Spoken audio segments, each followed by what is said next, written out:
दोस्तों अभी कुछ ही देर पहले या कुछ घंटे पहले ही गाजियाबाद में अखिलेश यादव जो कि समाजवादी पार्टी के मुखिया हैं और राहुल गांधी जो कि कांग्रेस के हैं, इन लोगों की प्रेस कॉन्फ्रेंस हुई है। इस प्रेस कॉन्फ्रेंस में बहुत सारे लोग और भी थे, लेकिन कह सकते हैं आप मूल रूप से एक प्रेस कॉन्फ्रेंस जो थी समाजवादी पार्टी के मुखिया अखिलेश यादव और राहुल गांधी की थी। उनसे बहुत सारे सवाल जवाब भी किए गए।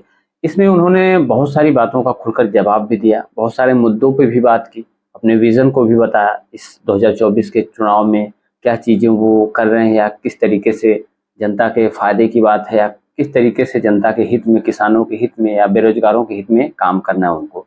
साथ ही साथ उन्होंने भारतीय जनता पार्टी के ऊपर बहुत सारे एलिगेशन भी लगाए, बहुत सारी उनकी नीतियों का विरोध भी किया, कि बताया भी किस तरीके से जनता विरोधी, किसान विरोधी, अब तमाम उनकी कमियों को भी गिनाया, बहुत सारी चीज़ों को। और सबसे बड़ी बात जिसके बारे में सब लोग कयास लगा रहे थे, इसके बारे में अखिलेश यादव या फिर राहुल गांधी तो चर्चा कर ही रहे थे, लेकिन अखिलेश यादव का भी इस पे थोड़ा सा इनकी भी टिप्पणी आनी जरूरी थी। बहुत लोग चाहते थे कि उनकी टिप्पणी देखें, तो आज की वीडियो में वो भी टिप्पणी सुनवाएंगे। फिलहाल आपको बता दें कि ये गाजियाबाद में प्रेस कॉन्फ्रेंस इन दोनों नेताओं ने की है, जिसको बहुत एक तरह से कह सकते हैं कि बहुत अहम माना जा रहा है, ये खासकर यूपी चुनाव के लिए। और यूपी चुनाव में इसकी काफ़ी ज़्यादा इस चीज़ का महत्वपूर्ण भूमिका होने वाली है, क्योंकि एक बार और भी गठबंधन जब हुआ था तो उतनी ज़्यादा सीटें नहीं आई थी, लेकिन अब की बार का लोगों का मानना है कि अब की बार का जो चुनाव है काफ़ी ज़्यादा दिलचस्प होने वाला है, खासकर यूपी में जो है। तो यूपी की ये प्रेस कॉन्फ्रेंस काफ़ी ज़्यादा मायने रखती है, काफ़ी ज़्यादा महत्वपूर्ण है। फिलहाल आइए आपको सुनवाते हैं राहुल गांधी ने क्या कहा इलेक्टोरल बॉन्ड पे, या खुद अखिलेश यादव ने इस इलेक्टोरल बॉन्ड पे, या बीजेपी पे, पीएम मोदी पे, या फिर तमाम तरीके की बातें जो उन्होंने कही है, सब कुछ इस वीडियो में आपको सुनाते हैं। फिलहाल वीडियो देखने के बाद आप कमेंट में अपनी राय जरूर दीजिएगा। आइए सुनाते हैं, दिखाते हैं आपको ये वीडियो। और सबसे पहले मैं अपने प्रेस के साथियों को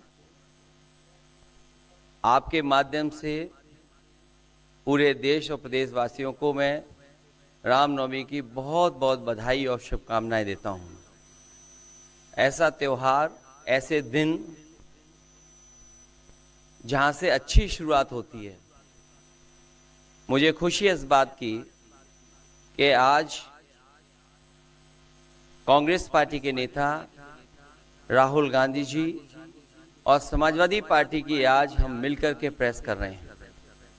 पहले चरण का चुनाव उत्तर प्रदेश का होने जा रहा है और जो पश्चिम से हवा चल रही है वो पूरे के पूरे उत्तर प्रदेश और देश के माहौल को बदलने जा रही है। आज गाजियाबाद में बैठे हैं। इस बार भारतीय जनता पार्टी को गाजियाबाद से लेकर के गाजीपुर तक इंडिया गठबंधन सफाया करने का काम करेगा। आज किसान दुखी है। तमाम जो वादे किए थे, भारतीय जनता पार्टी की हर बात झूठी निकली। उनके वादे झूठे। न किसान की आय दोगुनी हुई, न नौजवान को नौकरी रोजगार मिला, और जो सपने दिखाए थे विकास के वो भी अधूरे हैं। जो इनका नैतिकता का बुलबुला था वो भी टूट गया। इलेक्टोरल बॉन्ड ने इनका बैंड बजा दिया। भारतीय जनता पार्टी सभी भ्रष्टाचारियों का गोदाम बन गई। न केवल भ्रष्टाचारियों को ले रहे हैं, बल्कि भ्रष्टाचारियों ने जो कमाया है उसको भी अपने साथ रख रहे हैं। जहां उत्तर प्रदेश देश का सबसे बड़ा प्रदेश है, डबल इंजन की सरकार में जो दावा करते रहे डबल इंजन, उनकी होर्डिंग देखिए आप कि अब डबल वहां पर नहीं दिखाई देते हैं, अकेले दिखाई दे रहे हैं। इनके प्रत्याशी होर्डिंग से गायब हैं और चुनाव के बाद होर्डिंग पे जो अकेले हैं वो भी गायब हो जाएंगे और सफाया होने जा रहा है। इनका एक ही नारा है, झूठ बोलने का और लूटने का। लूट और झूठ भारतीय जनता पार्टी की पहचान बन गई है। पेपर लीक कितने हुए हैं? एक दो होते तो ठीक था, लेकिन 10 पेपर लीक हुए। और मैंने कई मौकों पर वो बात बताई कि अगर एक परिवार के हम केवल 3 सदस्यों को मान लें, जिस व्यक्ति ने परीक्षा लिखने की तैयारी की, जो परीक्षा नहीं दे पाया पेपर लीक के कारण, और उसके मां बाप को अगर हम जोड़ लें, तो ऐसे 60 लाख नौजवान हैं। 60 लाख नौजवानों का भविष्य अंधकार में डाल दिया। और अगर 60 लाख का गुणा करें हम 3 से, 1 करोड़ 80 लाख, और 1 करोड़ 80 लाख को अगर हम डिवाइड कर दें 80 लोकसभाओं से, तो भारतीय जनता पार्टी का 2,25,000 वोट हर लोकसभा में कम हुआ है। इसलिए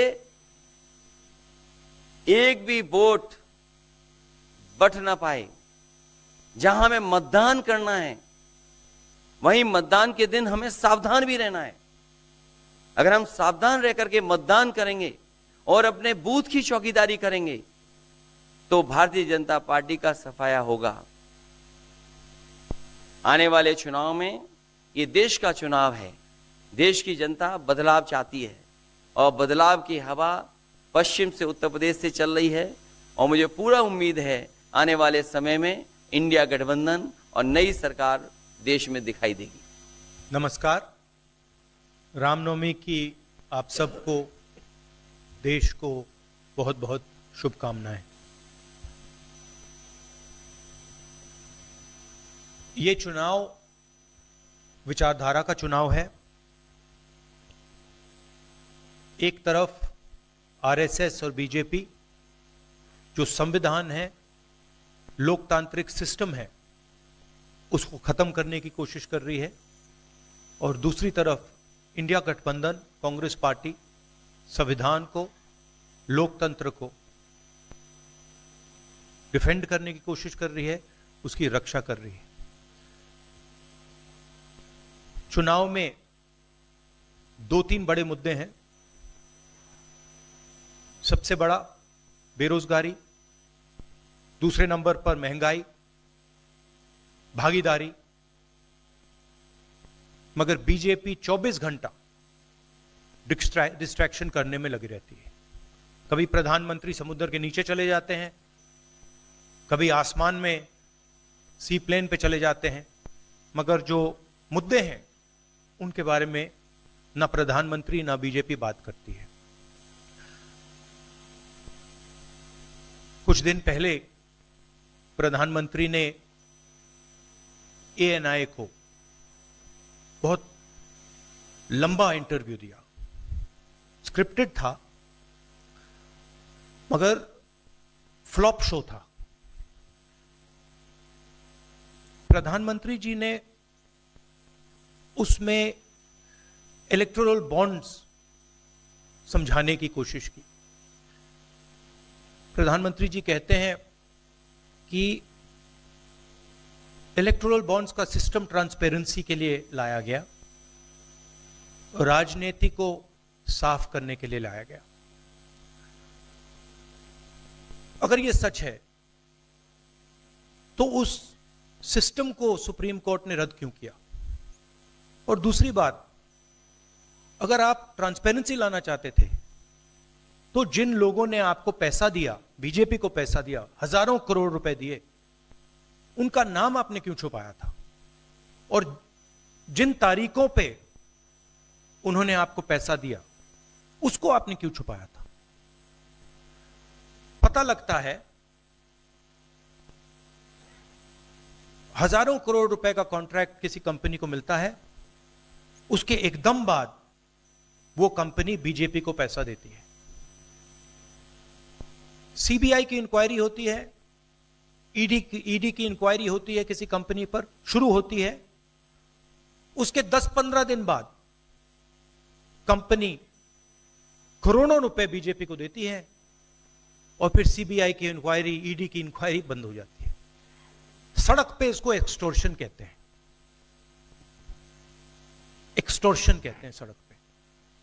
तो ये जो है इलेक्टोरल बॉन्ड्स का जो स्कीम है, ये दुनिया का सबसे बड़ा एक्सटॉर्शन का स्कीम है।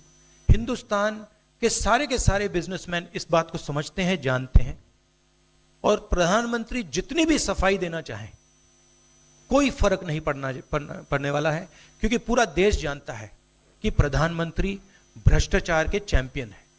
धन्यवाद।